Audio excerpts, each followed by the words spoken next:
is Common Sense Radio.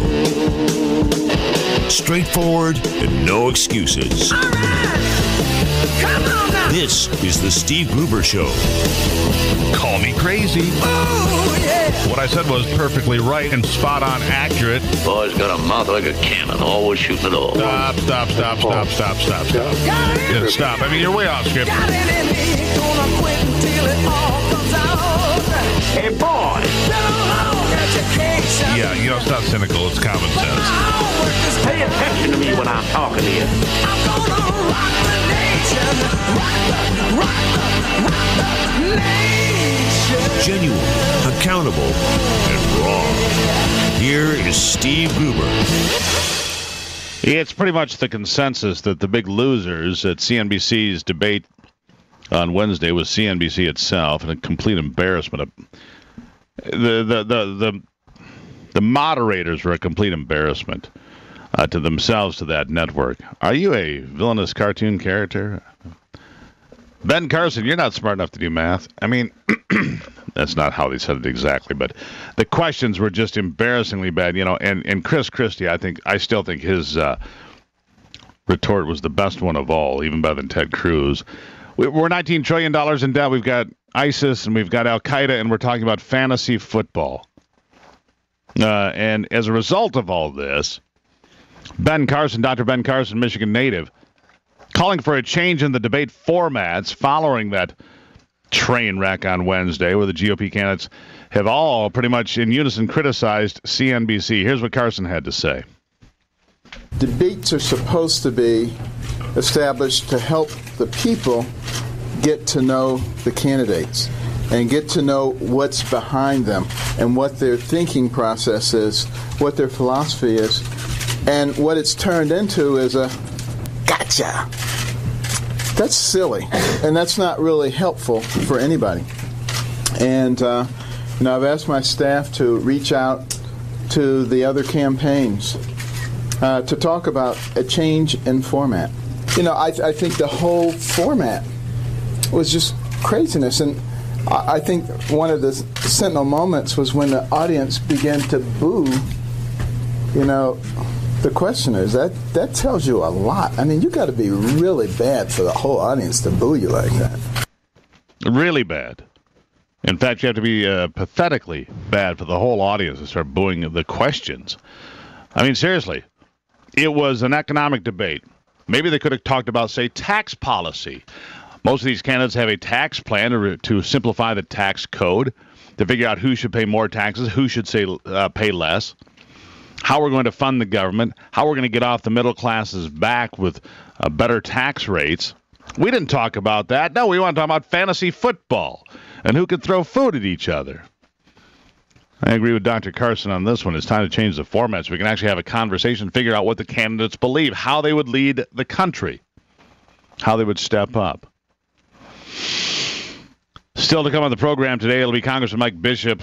He'll be here to talk about Paul Ryan as the new Speaker of the House and the budget that he didn't vote for. He's one of those that said, no, we can't just take off the debt ceiling and just, have at it. We'll talk about that. Plus 500,000 more could lose Obamacare subsidies in the near future. That and so much more. But as I said, I wanted to talk about the environment today and different things going on in the environment, kind of the theme for today, because there are so many articles that have piled up on my desk about the state of green America, I suppose. And the Obama administration is announcing another $120 million in grants to boost solar energy, even though new reports indicate a centerpiece of the administration's green energy plan is actually a carbon polluter. Located in Southern California's Mojave Desert, the $2.2 billion Ivanpah solar electric generating system benefited from, now hear this, Ivanpah got $1.6 billion from the Energy Department in a loan guarantee. And then Ivanpah got $540 million, almost a third of that money, from the Treasury Department in a stimulus grant to pay off their loan guarantee. So they took taxpayer money in a loan guarantee. Then they took taxpayer money to pay off their loan guarantee. And Democrats and liberals and green Nazis, applauded this because they don't understand circular math. You wonder why we have mathematical problems in this country? I don't. They can't do basic math. Well, yeah, but we paid it off with a grant over here, so it didn't cost us anything. It was free, Steve. It was free. Really? But despite the mathematical problems, listen to this. Here's other mathematical problems. The plant is producing carbon emissions at nearly twice the rate that compels other power plants and companies to participate in California's cap-and-trade program. That's because the plant relies on natural gas as a supplementary fuel. Now, why is that? Well, gee, even in sunny California, these vast solar farms don't get enough sunlight to produce enough electricity to produce the kind of energy they're supposed to. According to the Riverside Press Enterprise, the plant burned enough natural gas in 2014 to emit 46,000 metric tons of carbon dioxide. But Ivanpah, while in the cap-and-trade program, is still considered a renewable energy source because it technically produces more from solar. These are your taxpayer dollars at work. I'm glad you go to work every day because this is how the government is using your money. Built by BrightSource and operated by NRG, the Ivanpah project has been mired in controversy from day one. Taxpayer advocates object to the federal support. Environmentalists say it would hurt the endangered tortoise, and even worse, the environmentalists that are demanding we build such things are outraged because of the tortoise that might be killed. And worse, they say hundreds, maybe thousands of birds are quote-unquote fried by the heat radiating off the solar panels. Oh, you can fry an egg. And apparently you can fry a goose, or a duck, or a cormorant, or a condor. Whoa, what's on the menu today, Shane? Condor on the side, you know? Not very tasty. Do you like it? Well, it tastes a lot like eagle. Or owl. Or owl. Spotted owl. Yeah. They're smaller. They're more tender. This is another prime example of good intentions gone bad. So here you have the green Nazis, the green movement, demanding that we get 1.6 gallons of water in our toilet to flush, period, which takes 3 times to work. That you have to have these light bulbs that, save energy, but of course they have to be disposed of in a very special way because they hold lead and mercury. These little incandescent these little bulbs you have, the curly-Q bulbs. And so they demand that we build these things like windmills that also chop birds in half and solar panels that cook birds. They demand we have these, but then they demand we don't have these because of the endangered desert tortoise and the birds that are being fried. We must have green energy, but we can't have it because it'll kill everybody, which brings us back to the topic we were having here, the conversation we were having here a little bit ago, about the voluntary human extinction movement. The voluntary human extinction movement, because at the end of the day, most of these radical leftist environmental wackos, they don't like people to begin with. They don't like you. They don't like me. They think the short-term solution is to eliminate people altogether. And I say amen to that. Let's start with the environmental movement. You guys first. 14 after on the Steve Gruber Show. It's Free for All Friday. What are your thoughts?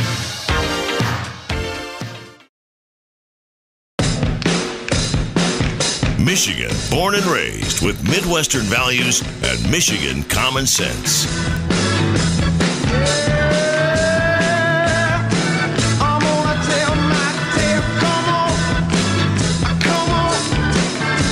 All right, it's Friday, and the phone number is 888-900-9966. 888-900-9966. A brand new Speaker of the House in place now, as you know, Paul Ryan. Something he said he never thought he would do, but here he is.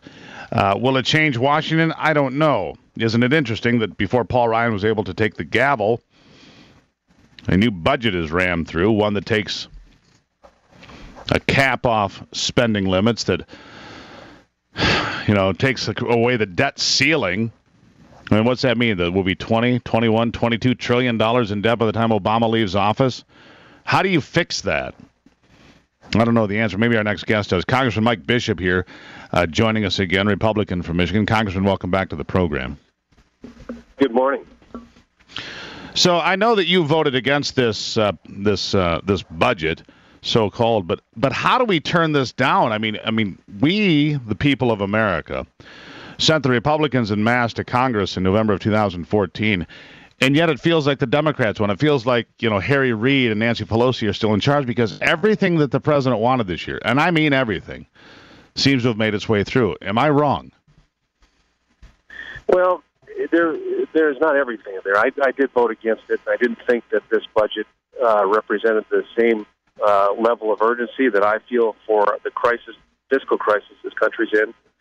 But there were reforms in this budget that had some redeeming value that I would support in the future, that ensure the stability of Social Security going forward, that address some of the spikes in Medicare premium increases for seniors. I think it represented the right priorities when it came to the issue of national defense and properly funding our military. But I agree with you. These kind of budgets that come through, especially the 2-year budgets, they have too much spending and not enough control for Congress. And that's why I didn't vote for it. And I also was very concerned about our farmers who were taking a shot this budget as well, and the reinsurance program for flooding, and I'm very concerned about that. So there are some definite downsides to this budget.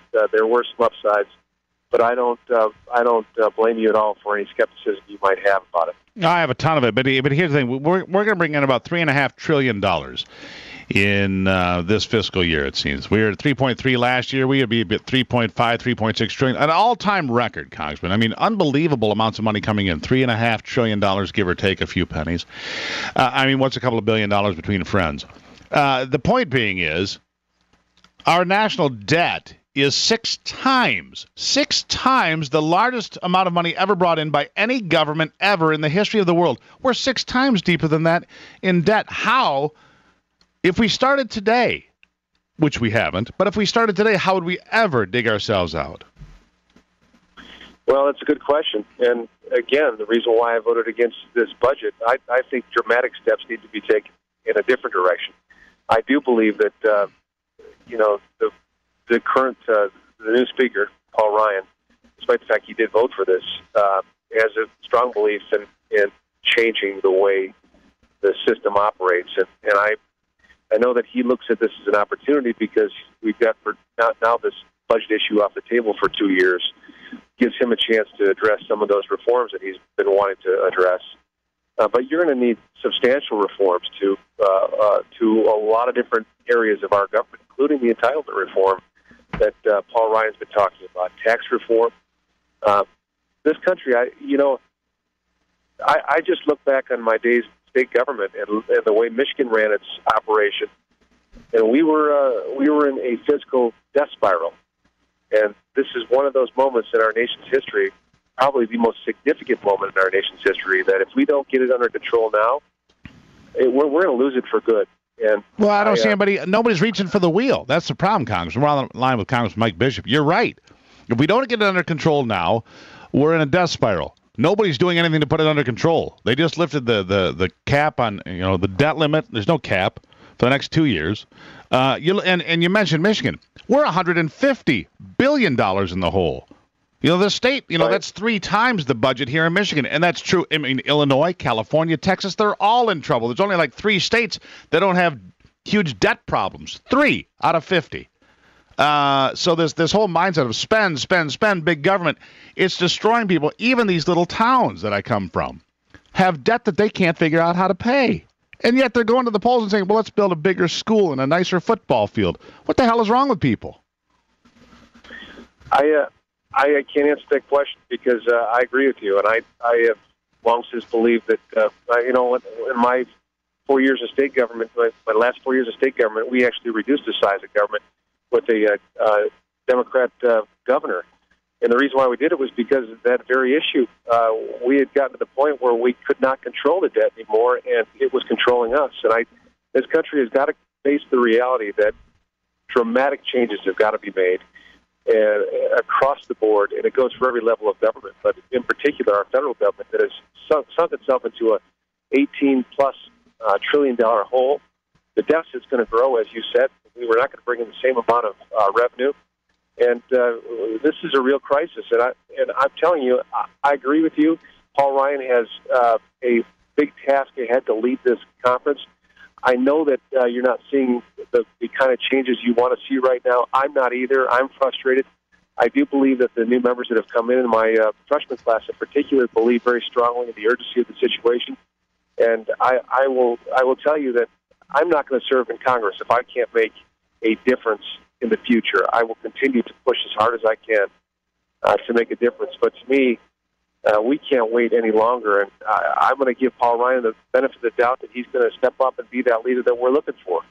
Well, I hope you're right, because the budget time bomb is ticking louder every day. And Congressman, I wish we had a lot more time to talk about it, because you and I could sort this out for a while. But I do appreciate you coming here. I do appreciate that maybe Paul Ryan will take us in a different direction. And I remain mildly optimistic that you're right about that. And I appreciate you stopping in today. Of course. Thank you very much. There you have it, Congressman Mike Bishop, everybody. He voted no on the budget, as well he should have. It was the right thing to do. Where do we go from here? I don't know. We'll continue on the road on the Steve Gruber Show after this.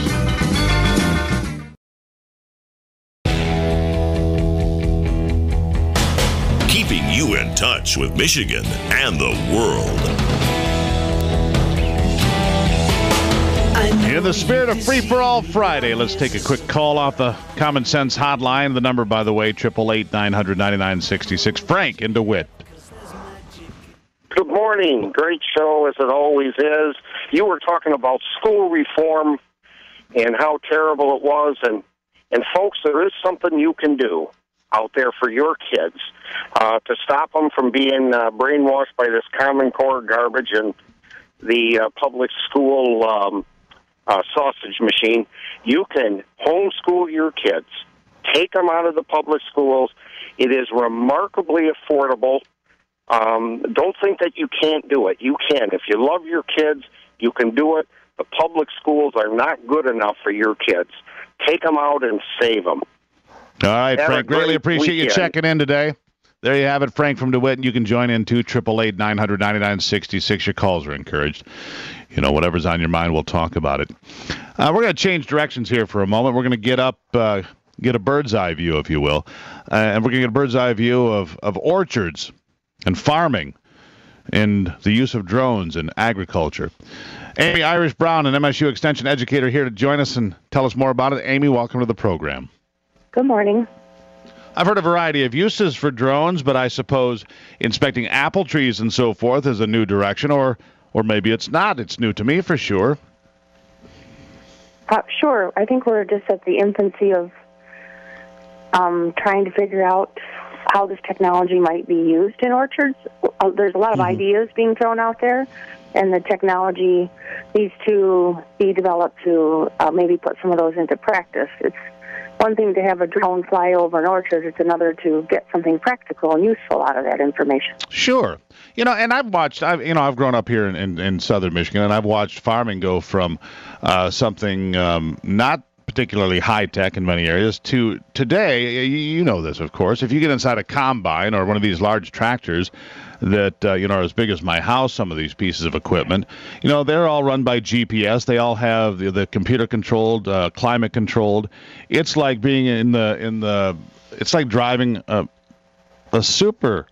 ship or something. I mean, everything's controlled. It's like being on an aircraft carrier, all the technology involved now. And so I guess going to drones is the natural extension of technology in making agriculture even more productive. Right. And in orchards, we grow things, we are shrinking things down. We have all these high-density dwarfing trees in apple orchards today, so it's kind of the opposite end of the agricultural spectrum that you just described. We have small tractors and rows that are only 12 feet apart that we have to drive through. And so we're looking at drones as a way to, perhaps you would fly your drone with some type of an infrared camera that has a spectrum that can measure insects.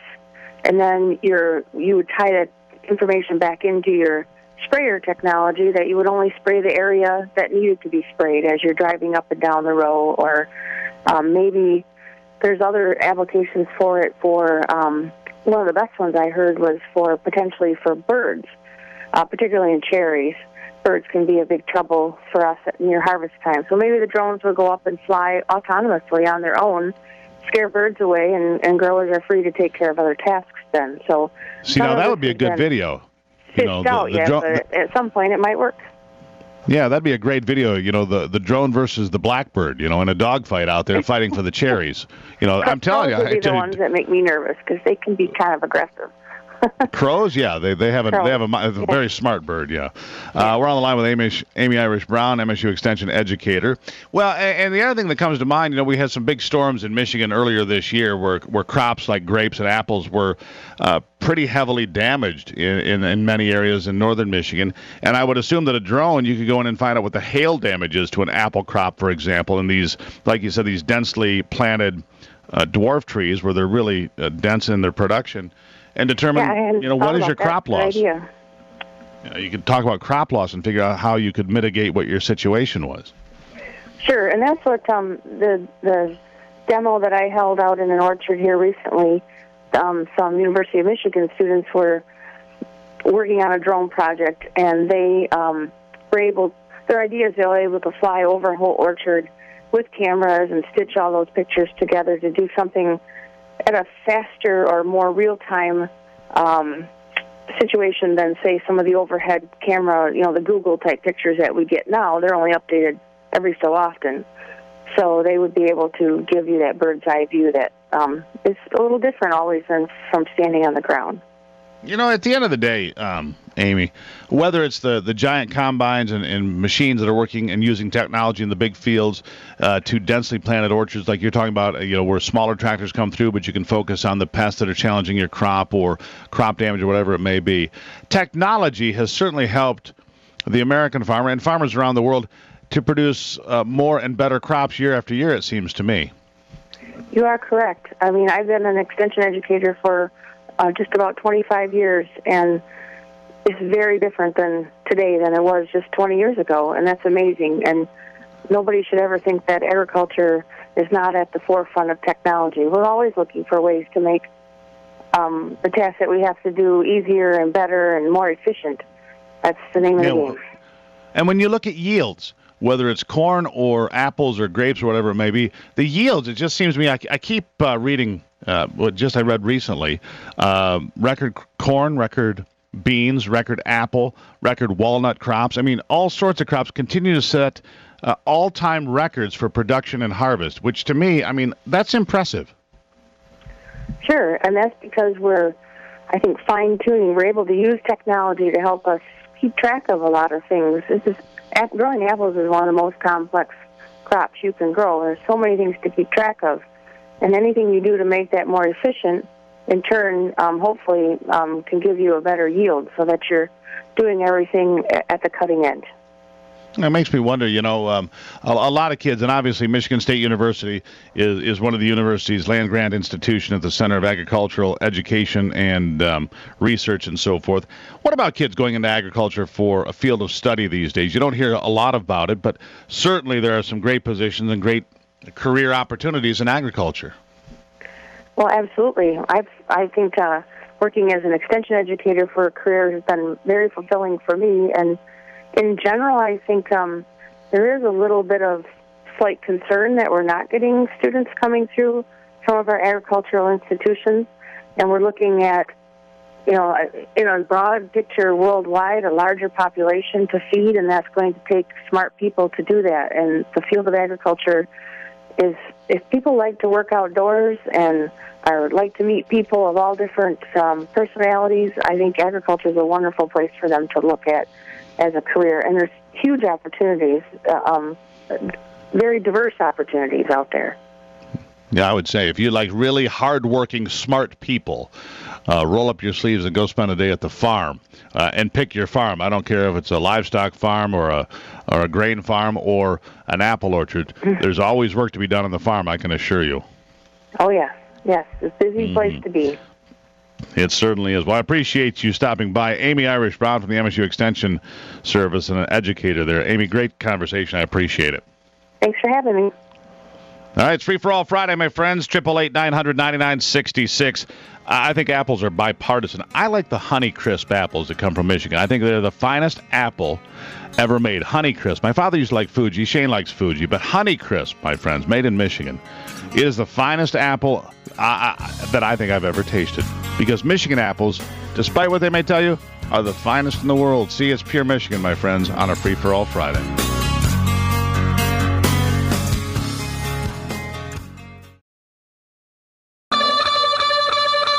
Covering Michigan and the world from his bunker below the bridge. Here is Steve Gruber.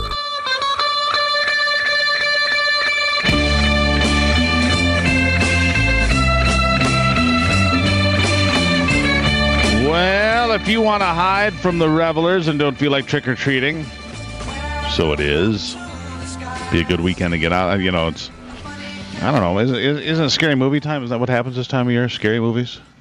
Goes on? Mm-hmm. Well, this is a communications business, just for the record. Nodding, they don't hear you nodding. Yeah. I think that there is, the Friday the 13th probably has a 42nd installment. I don't know. We better ask our good friend Ron Van Timmeren from Celebration Cinemas. Ron, welcome to the program. Hey, what's up, Steve? Hey, Shane. Sorry, no Friday the 13th 42 this week. You know what? It's Hollywood is not really making scary movies at Halloween time anymore. It doesn't seem like. Why is that? Paranormal Activity thing did a little business last weekend, but overall they don't do. They've moved away from that. All right. So what's good this week then?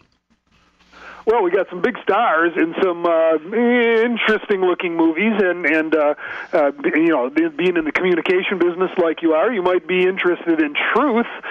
What Truth? In the news business, that's what Dan Rather not a lot. found out the hard way, and that's Robert Redford playing Dan Rather, Kate Blanchett, his producer. They were the ones that took on then-President George W. Bush's military service. Remember? They got in a little trouble for that? Yeah, the guy, fabricating materials or wherever it came from. Yeah, you know who busted him on that? It was a font issue. They said, well, that font, that style, didn't exist back when these were supposedly made. And, technical error busted by the high-tech. Some geek looking at that said, hey, that's not right. Anyhow, so it is. Yeah, I remember it. Yeah, interesting story, and getting the best reviews of any of the new movies out this weekend. So Truth looking good. Also, another political drama, if you will. Our Brand is Crisis. Sandra Bullock and Billy Bob Thornton playing rival political strategists in a presidential election in Bolivia. What do you think of that one? You know, I like that one a lot. I've been watching that one a lot. First of all, I like her. I think she's terrific. And Billy Bob, come on. I mean, look at these. I mean, he's shaved clean as a cue ball, right? He just has that look about him, like he's just a little bit off. Yeah, he's like James Carvell, maybe.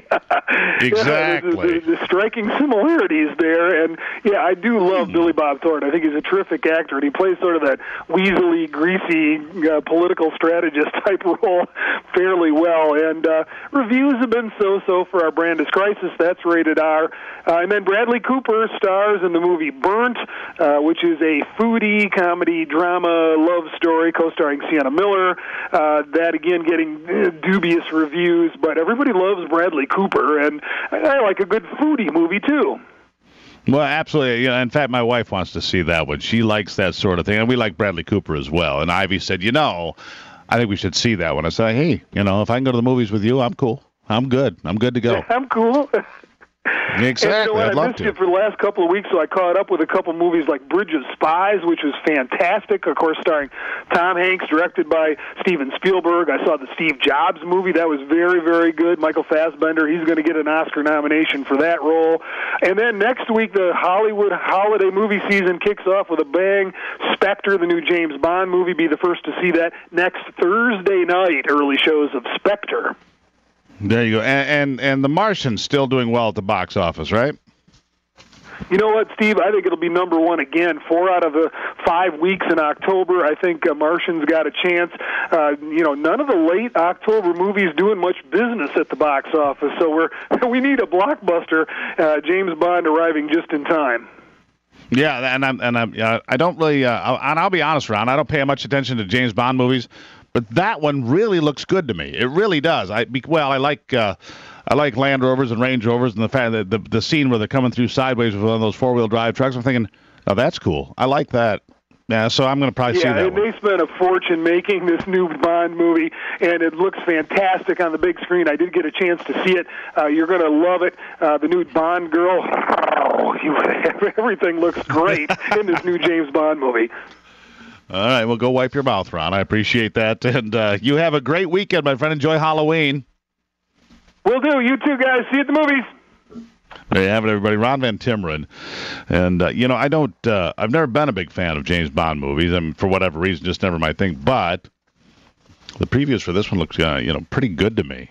And there is a scene where I think it's must be a Land Rover. It's British Leyland. It's not a, it's a Land Rover coming through sideways. An old, the boxy one in the previews I've been watching. It's awesome.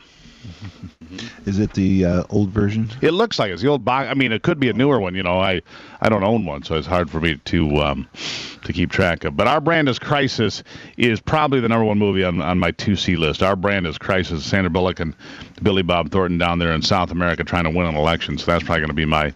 There's a couple other good actors in there. I can't think what the guy who's playing the candidate down there. Anthony Mackie. Anthony Mackie is the other guy. So there's some good stuff there. And then, probably go see that movie. Now, still to come today, and I need to know what you say your costume was. You're going to be a what? A dorky. Not a minion? Disco dancer. And why? Because you can go to Volunteers of America and get everything for about $3. How to design on a dime for Halloween. Thank you, everybody. Shane will have his recipes up later on the show as well. It worked. Fine. But we're going to talk about the offensive costumes out there. In fact, there are whole groups together at college campuses. We're going to talk about this at the top of the hour here. Is your costume insensitive?